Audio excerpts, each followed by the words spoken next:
भुजंगों को छात्र वंश में जीवित एक योद्धा ने छोड़ा था। अरे हम ही ने तोड़ा था एक रात गजानन का युद्ध मंत्र और खजानन का एक आनंद हम ही ने मरोड़ा था। और तुम लोग लखनलाल सभा में पुकार कहो, जब जब मैं रण में गया तो जीवित एक भी न रोड़ा था। महाराज आप कह रहे हो कि शास्त्राबाहु को मारा है। अच्छा, जितनी छाती ठोक के आपने कहा है कि शास्त्राबाहु को हमने मारा है, उतनी अच्छी से छाती ठोक के कहो कि शास्त्राबाहु आपका क्या लगता था संबंध में, बताओ। मौसिया लगता था। ये बात मानिए, हमारे जैसा ईमानदार आदमी मिलेगा नहीं? कोई नहीं मिलेगा। अरे आप तो इतने ईमानदार हैं कि अपने मौसिया कुमार के विद्वान बन रहे हैं, बड़े वीर बन रहे हैं। ऐसे विद्वान माता कुमार के वीर बन रहे हैं, और हमारी सुनो, देखता नहीं है प्रदेश तो भर में मजा दिखा देता, हर बार मिटा लेता, उनके ये फरसा की याद भुला देता, छीनता तुम्हारा ये फरसा, छीनता तुम्हारा ये फरसा, फिर के भरभोर दिखा देता। बाबा उछल उछल के तो पुनश्चराना केवल एक क्षण में तुम्हें भुला देता। ये पल्ला है, आज पल्ला करोगे यार, ऐसा पल्ला यार कितने को लगाई हो, भूल जाए हल्ला, या पल्ला निकल जाए, कल्ला कबाब बनाई हो, यार खेल के चला। अरे प्राय मार मुंडन को, हमने तमंदरदार मार, लखनलाल, ये आज मैं नाम तो, यार अरे ठंकी जलाई जान जाओ दागेश्वर, ठंकी जीने में मैं जान की लगाऊंगा, चली दो जान की तो जान की खोर नहीं, ठंकी जिलाने में जहान की भुलाऊंगा, पकड़ के तुम्हारे अस्त्र शस्त्र पृथ्वी सब पृथ्वी पर सर से सिरकार तुम्हें मैं सिर बनाऊंगा, बना के बैताल और बुला करके धार वीर, तोल के तराजू गज भील ताल में चलाऊंगा। बाबा तेरोगे तीखे तैराक तीन ताल में, और पीने को पानी, ये जो झगड़ा है ना, पीने को पानी, झगड़ा खत्म करके तगड़ा के ताल में डुबाऊंगा। पहले लखनलाल मुझे पहचानो, पीछे बात पकड़ की ढालो, जितने जितने प्रश्न किया है तो उत्तर दिया कराना। प्रश्न किया था शास्त्रबाहु ने तो घर में घुसकर मारा। सावधान हो जाओ, मिथिला के नंदन नहीं कहेंगे ये मिथिलावासी क्या कि पकड़कर परशुराम ने लखनलाल को तगड़ा के तालाब में पछाड़ा। महाराज एक बात बता दे, अगर दिलाया क्रोध मुझे, अगर दिलाया क्रोध मुझे तो ये सारा भूगोल बदल दूंगा। और बाबा सावधान हो गए रहना, वरना ये चेहरे का खोल, ये देखो। अरे नारायण जानता नहीं, मैं जो हरा जगह का प्यारा हूँ, हमने करने वाला हूँ। मैंने मृत्युधाओं में जब भी कुल्हाड़ उठाया है, या प्रणय बचाई है उधर पर, या रक्त सरोवर चाय बनाया है। अरे बल बचाता ये लखनलाल, लाल लाल अक्षर किसी और को दिखाना तुम, मारूंगा तुझको वास्तु बोध है, ऐसा बहाना किसी और से बनाना तुम। आगे बढ़ो, आगे बढ़ो, ये पैर क्यों काटते हैं, और पिया है जब माता का दूध तो उसको न लगाना तुम। अरे आज मेरे भी मन भाया है, आज मेरे मन भाया है। आज पता चल जाएगा किसकी मैया ने कितना दूध लाया है।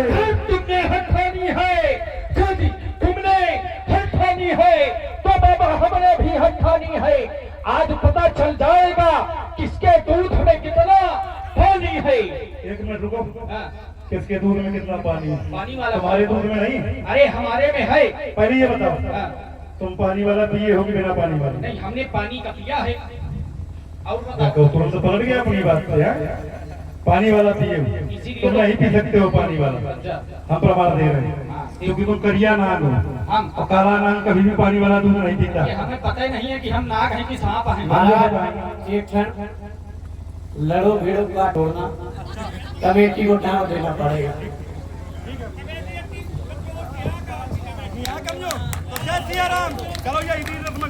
हाँ नहीं, लोग कह रहे हैं कि महाराज परशुराम जी को समझ ले, तखत टूट जाए कोई बात नहीं। हाँ देखो, आप कह रहे हो कि तुम बिना पानी का दूध पी सकते हो।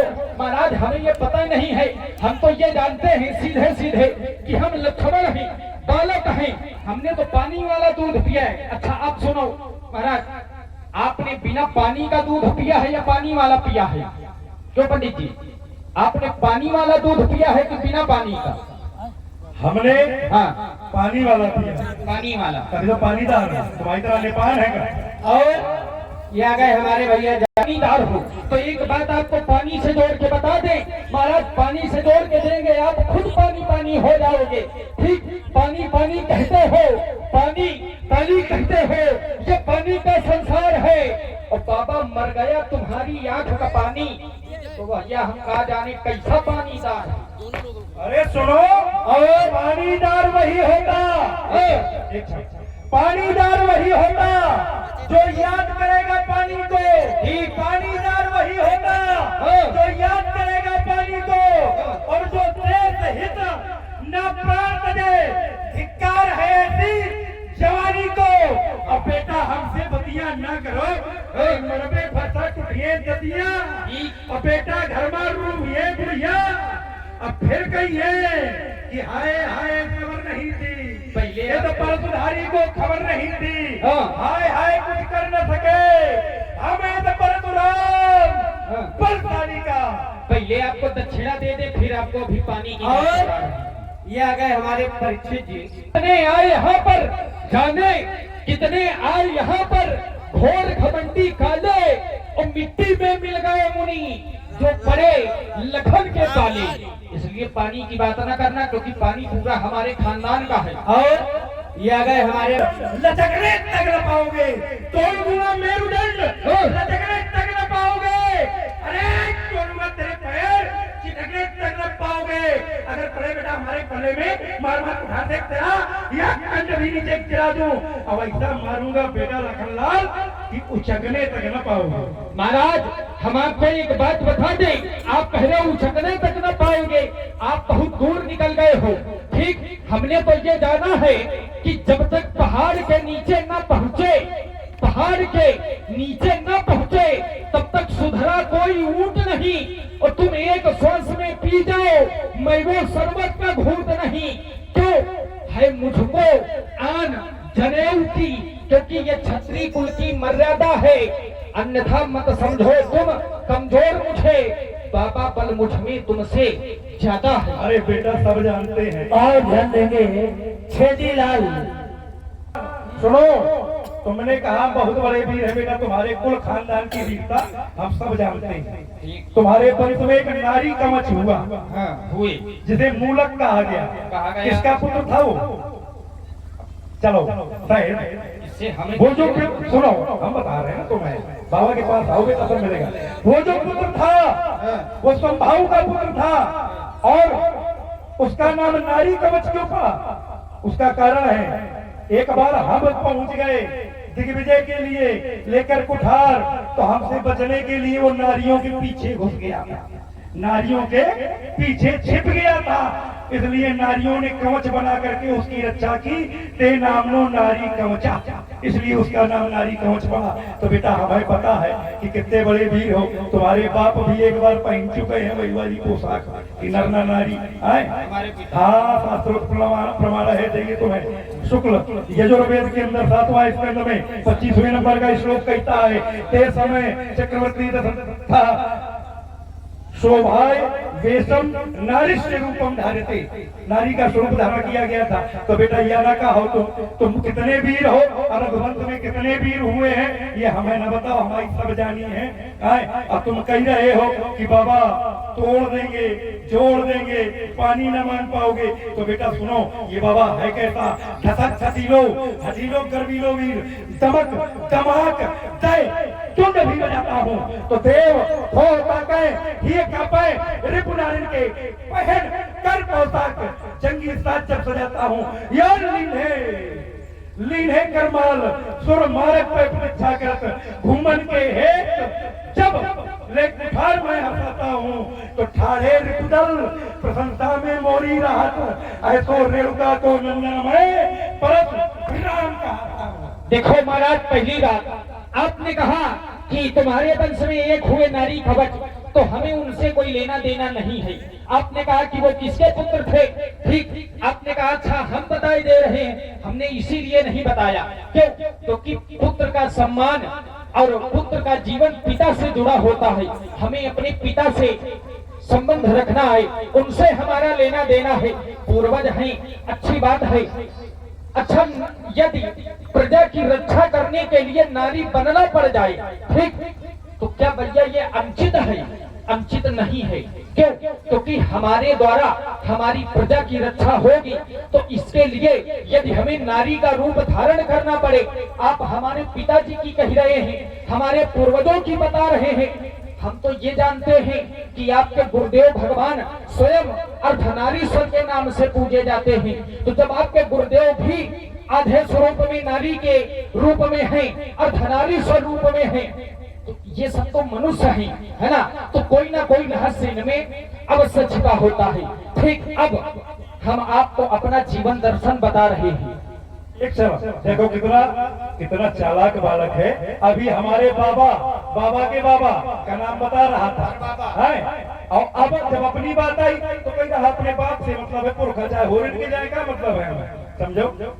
इतना चुलबुला लड़का है। चलो सुनाओ अपना जीवन दर्शन। नारी बने हैं, ये बात तो हम स्वीकार करते हैं, ठीक, लेकिन उन्होंने प्रजा की रक्षा किया, प्रजा की रक्षा के लिए नारी बने, तो इसमें कोई दोष नहीं लगता। अच्छा, स्वयं आपके गुरुदेव ने भी ये रूप धारण किया है। बिना नारी के क्या ये सृष्टि संभव है? नहीं हो सकता। दोनों का राजकुमार सामंजस्य। लक्ष्मण, फिर रोक रहा हूँ तुम्हें। हाँ। हमारे गुरुदेव भगवान ने जब अर्धनारीश्वर स्वरूप धारण किया तो नारी का सम्मान बढ़ा था, नारी का सत्कार बढ़ा था, ठीक। नारी को जगह दी थी उन्होंने। हाँ। उन्होंने ये समाज को सिखाया था ठीक। कि पत्नी जो है वो अर्धांगिनी है, हाँ। आधेय की मालकिन है, ठीक। ये दृष्टि देने के लिए। हाँ। क्योंकि जब महाजन, संतजन, योगी जन, प्रभु, ईश्वर, परब्रह्म, परमात्मा कोई कृत्य करते हैं तो संसार को शिक्षा देने के लिए होता है। और जब तुम्हारे पिता ने नारी स्वरूप धारण किया तो उससे नारी का उपहास हुआ है, सम्मान नहीं हुआ है, उपहास हुआ है। अब तुम अपना वो बताओ जीवन दर्शन। इसमें ना उड़ जाओ, समय सीमा का विशेष ध्यान दो। जीवन दर्शन नहीं, सुनाओ। उपहास हुआ है। निश्चित रूप से। अच्छा, कैसे उपहास हुआ? बात हुआ है कि जब तक वीरता रही, जब तक वीरता रही तब तक तुम्हारे पिता ने पुरुष का स्वरूप धारण किया, और जहाँ वीरता समाप्त होने लग गई अपने आप को बचाने के लिए नारी का स्वरूप धारण किया, अर्थात नारी बनकर अपने शरीर की रक्षा करने के लिए सिर्फ नारी बने, इसलिए नारी का भी वहां पे तिरस्कार हो गया। पहली बात। दूसरी बात सुनो, अर्धांगिनी और जो अर्धनारीश्वर कह रहे हो वो अलग अलग नहीं है, वो एक ही है। बोले किस प्रकार से? जिस प्रकार श्रद्धा भवानी शंकर वंदे श्रद्धा विश्वास रूपिणौ याभ्याम बिना न पश्यन्ति सिद्धा स्वांता स्तमीश्वरम। जिस राम का हल्ला मचाए हो, जिस परमात्मा का, वो परमात्मा अगर तुम्हारे हृदय के भीतर बैठा होगा तो भी नहीं दिखेगा। कब तक? बोले जब तक श्रद्धा रूपी भवानी और विश्वास रूपी शंकर नहीं होंगे।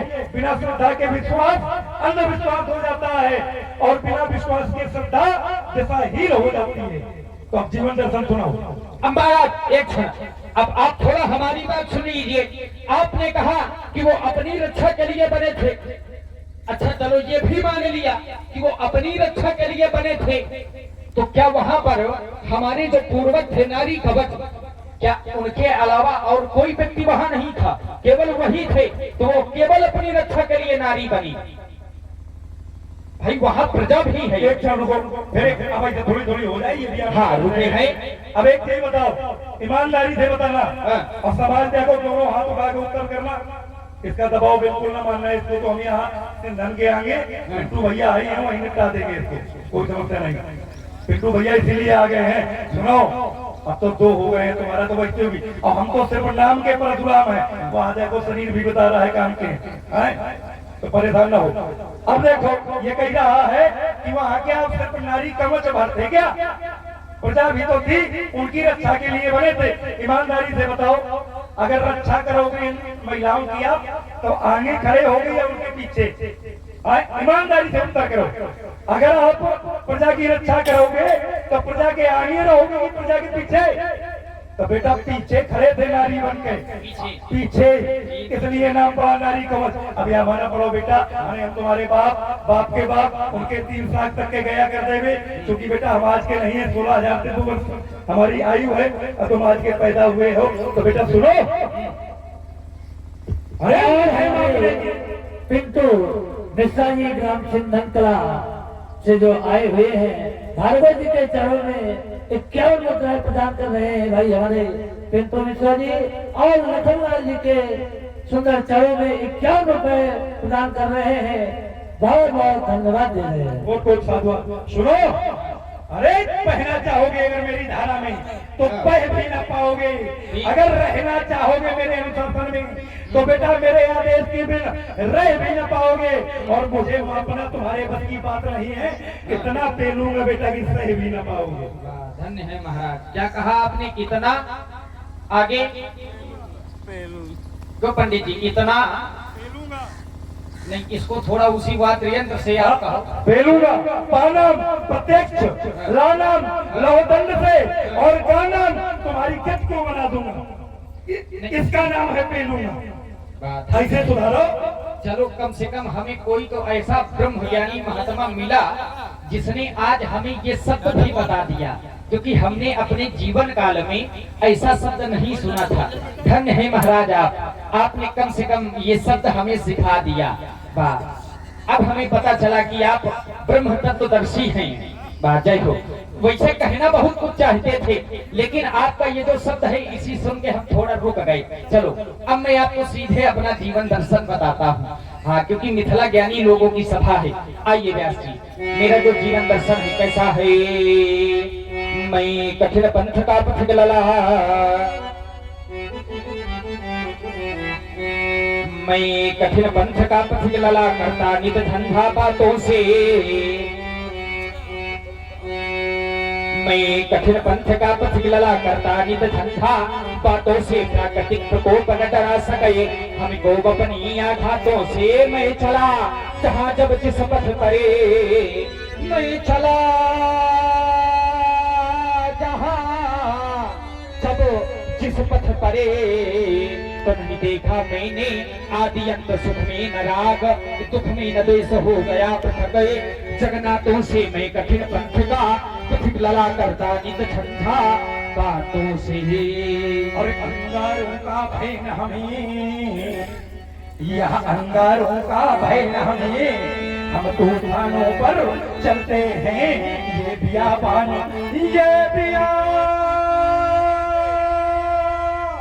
ये बान, ये परबलिए, उन लहरों पर हम चलते हैं। अब देखूंगा तेरी भुजाओं में, देखूंगा कितना बल है। जहाँ बैरी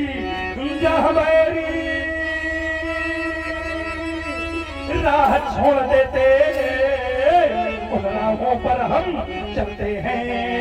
हम सबसे पद के राही हैं, कह सकते दिन को रात नहीं। यह जीवन मेरा दास बना,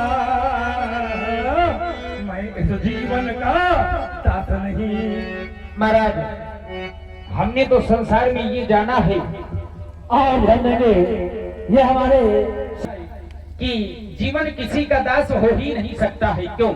क्योंकि जो आया है उसे एक ना एक दिन जाना अवश्य पड़ेगा। ये हम नहीं, हमारे आचार्य कहते हैं, आया है सो जाएगा,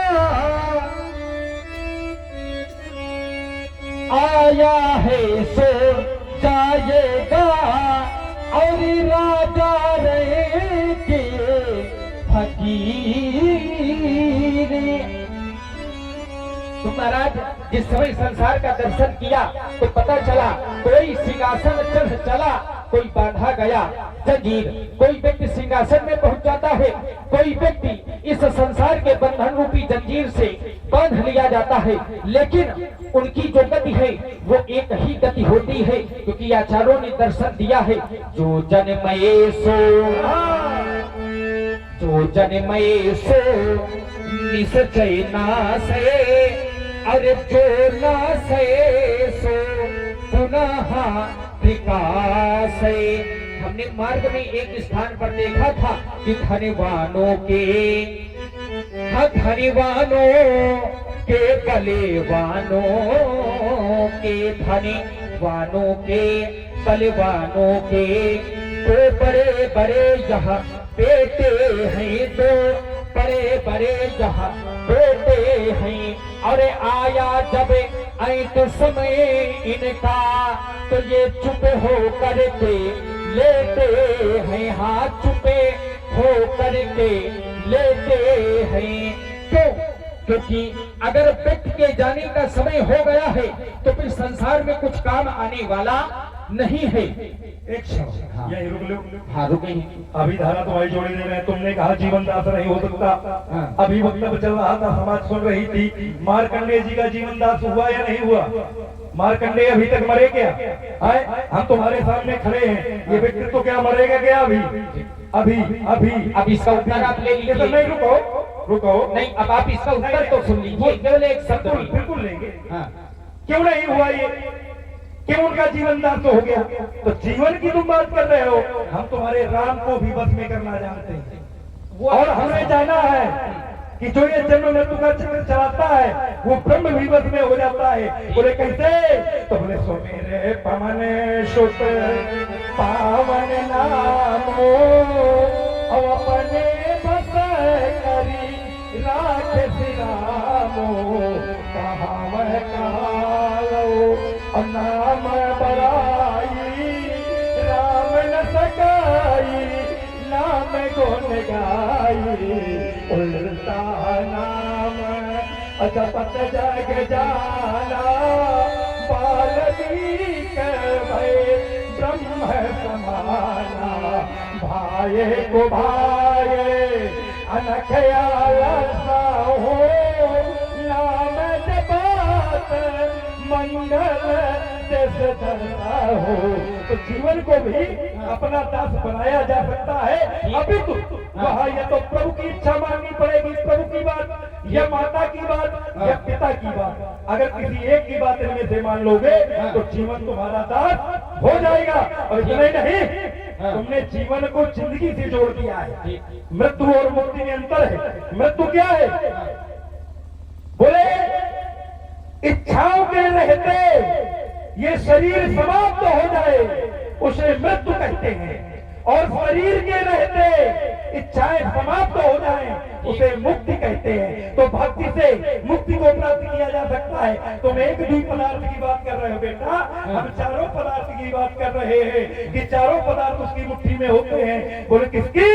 तो चारी पदार्थ कर तल नागे माता प्राण समझा चारी पदार्थ। तुमने कहा मार्ग में देखा, तो बेटा मार्ग में हम भी आए। एक पंडित जी, रुको तो नहीं, एक अब थोड़े से हमारी बात सुन लीजिए। सत्संग अच्छा चल गया है। पद गद्द कह के पद बोल के तुम्हारा ब्रेक हुआ था। हमने गद्द बोल लिया, पद नहीं ले, बस ब्रेक ले लेंगे। तो पद क्या है? तो हमने भी मार्ग में देखा और हमने जाना कि जिनके पग को पनही न मिले उनको गजराज चढ़ावत है। और अब तक खावे को दाना न जुड़ो वो नित 56 भोग लगावत है। जिनको जग में कोई जानता नहीं उनको कई लोग जनावत है। और कर दीन पे दयालु सदा वो दीनानाथ कहावत है। अब महाराज, आपने कहा कि लक्ष्मण तुम कह रहे हो कि जीवन दास नहीं हो सकता, बहुतों ने किया है, आपने अनेक प्रमाण दिए, ठीक। अब मैं इसको फिर जोड़ रहा हूँ। आपने कहा कि मार्कंडेय जी ने जीवन को दास बना लिया। अब देखो फिर से वही बात आ गई।